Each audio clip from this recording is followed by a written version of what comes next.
these guys in excess, like if you eat animal fats and animal proteins in excess, they have a lot of omega-6s. This is reason for inflammation. And when I say inflammation, I'm talking about generalized inflammation, like achy joints, achy body, what have you. Saturated versus unsaturated. Saturated, no double bonds between the carbon. Unsaturated, more and more double bonds. Monounsaturated, one, poly, many. Here's a picture. So if it's saturated, when you look at the carbon to carbon, they're all stable. And they have the maximum amount of H's stuck to them. Unsaturated, they have a double bond, and there's not the maximum amount of hydrogens. Okay, why do we care about this?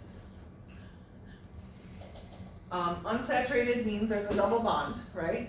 A double bond means there's a bend. There's a kink in that fatty acid tail. Okay, so instead of the fatty acid tail being straight, there's a double bond, and that forms a kink in the tail. And when there's a kink in the tail, that makes it so the fatty acids can't get too close to each other, so it's more fluid. Okay, it's harder to digest, so it's going to sustain you longer if it's unsaturated, and it makes the fat more fluid. We really care about this kink when we get into phospholipids. Okay, so if we get there today, the phospholipids need those kinks because they need to be fluid.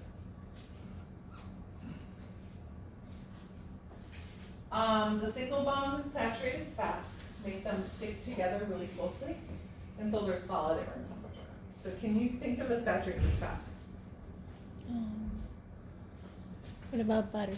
Butter. Like a stick Think of about butter. Butter, right? Butter, the tails, the fatty acid tails are all saturated. And so you can get more of those fats together. So they're going to be a solid at room temperature.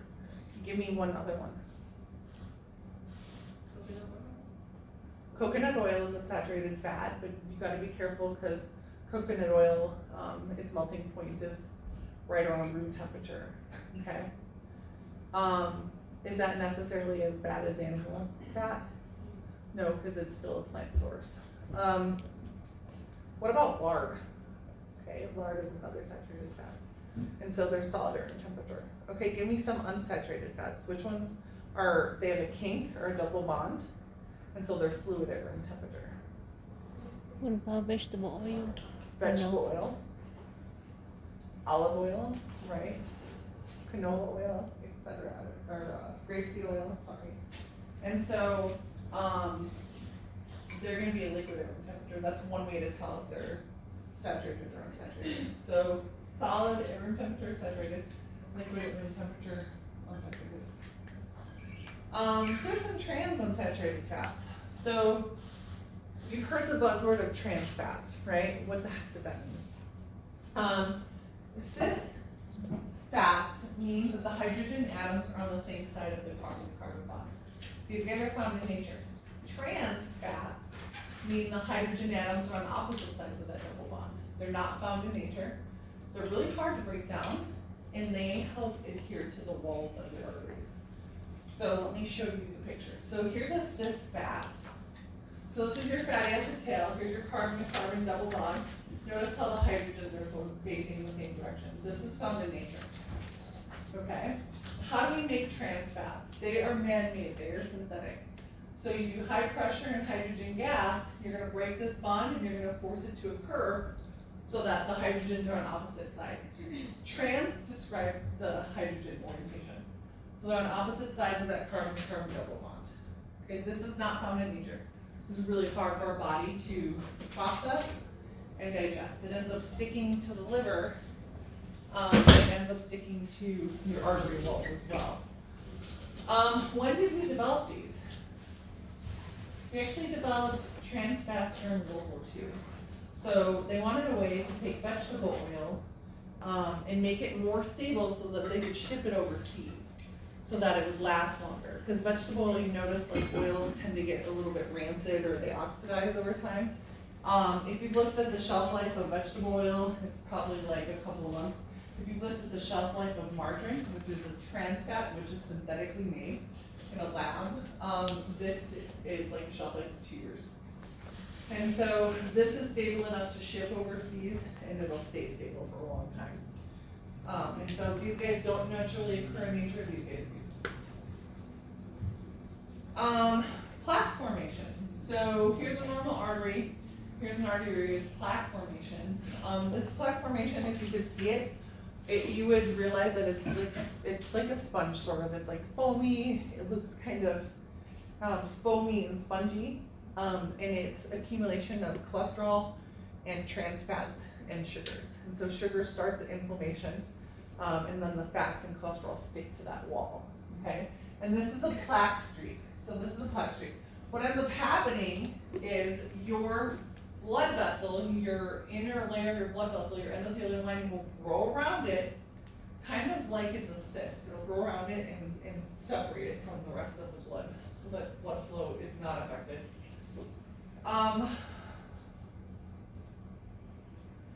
But you know that this is a narrowing of the artery, and so you're more likely to not get as much blood flow if you have too much plaque buildup. It can totally clog that artery. Or if you have high blood pressure, it can chip away at this and cause an abnormal surface, so you're more likely to throw blood clots. And so it's dangerous. Children as young as 7 years old in the United States have plaque streaks in their arteries. Is it reversible? So if we have heart disease, if we have plaque streaks, if we have high sugar, high fat diet, and we have all this plaque stored up in our arteries, what's really dangerous is when they're in the arteries that nourish the heart, right? The coronary arteries. Is it reversible? What do you think? If you diet and exercise, what do you think? If you fast, maybe. Maybe. Good. So when I was first learning this stuff, they thought that it wasn't reversible. Like what you're stuck with is what you're stuck with. However much damage you did.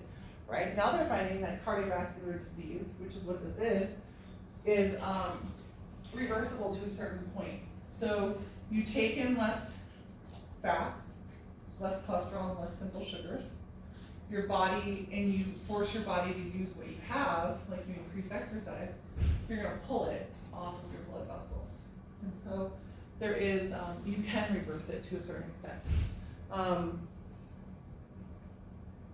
Sometimes you've gone too far, right? And damage has already been done.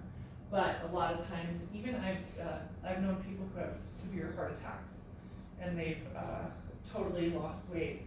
You know, they don't eat meat, they'll eat fish once in a while, and they've totally reversed their blood vessels. So it's really interesting.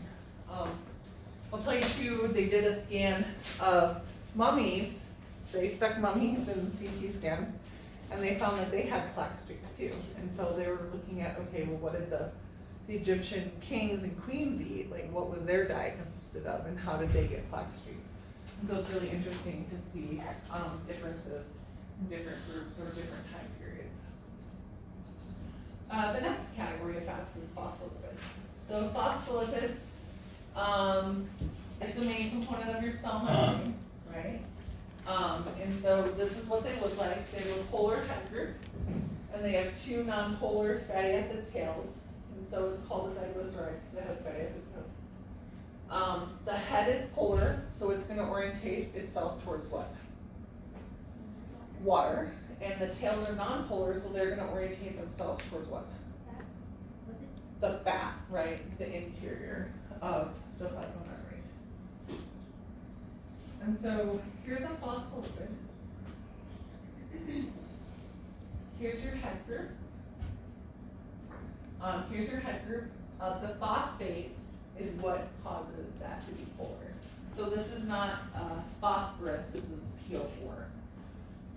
And that is polar in itself. And then the glycerol backbone, which is the same, and then you have two fatty acid tails instead of three. Is this fatty acid tail saturated or unsaturated? Do you see any double bonds? No. We're not counting this double bond because that's your functional group. We're just counting the carbon to carbon. There's no double bonds, so is it saturated or unsaturated? Good, it's saturated. What about this one? Is there a double bond? Yes, so that is what? Unsaturated, and there's one double bond, so is it mono or, good, mono unsaturated. So when we have a double bond, does this make it straight or does it make it kink or bent? Kink. What does that do? Makes it more easy fluid. Makes it more fluid, perfect, it makes it more fluid.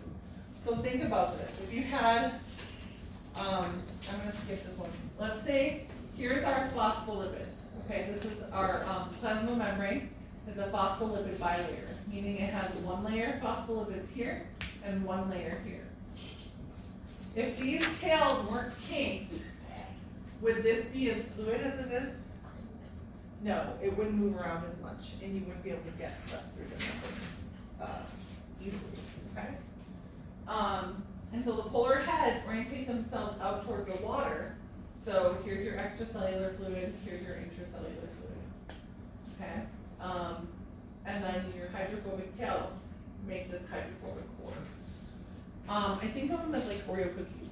So the cookies are the heads, right, the phosphate heads. And then the cream is the fatty acid, the fat in the middle, okay? Which is bigger, the heads or the tails? Or let me rephrase that. Which area is bigger? Which space is bigger? The heads or the tails? The cream. The cream, the tails. So because the tails are bigger region, this is a hydrophobic region, you're only gonna get fat soluble molecules to go through them. Okay? And so we need to think about this, and we'll talk about this later, like what can go through, what can't go through, what needs to carry the protein and what have you. Okay, but it's something to think about. Eicosanoids. Eicosanoids are locally acting messengers for inflammation and immunity. I don't test you guys on eicosanoids, so I'm not going to ask you them on an exam. You may cover them in micro. So these are locally acting chemicals. They're derived from arachidonic acid, which is this omega-6 fatty acid. They act as local messengers to transmit inflammation, immunity, and pain responses. So example, an injured cell is going to release an eicosanoid that triggers your pain response or that you feel pain. This is what it looks like. One of them. So these are prostaglandins. And you can see it's still sort of a hydrocarbon chain with some functional groups still in there.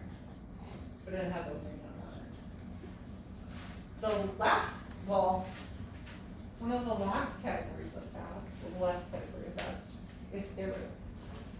Steroids are 4 fused carbon rings, and they have different side groups. These guys are used to make estrogen and testosterone, so your sex hormones. They're used to make steroid hormones in general, like corticosteroids and vitamin D, and they're used to make bile salts. What do we need to make steroids? We need cholesterol. Okay, so cholesterol isn't the group. Cholesterol is the molecule that we need to make all of the steroids in our body. Steroids is the fat group. Okay, so just so we're clear. A little side note, cholesterol is going to aid with the stability of the plasma membrane. Here's what it looks like. Here's cholesterol, and then cholesterol is used to make all of these